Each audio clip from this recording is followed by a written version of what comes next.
ধুমুহাৰ শেষত উজলি উঠে সপোনৰ আকাশখন।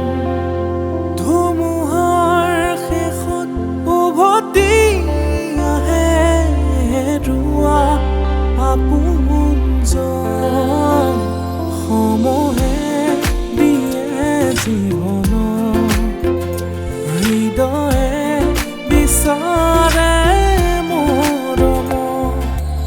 এন্ধাৰ ভাঙি নামে সোণালী প্ৰভাত, এটি নতুনত কাহিনী পাত।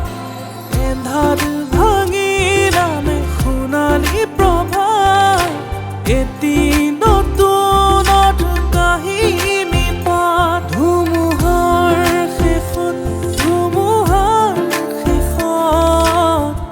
উজলি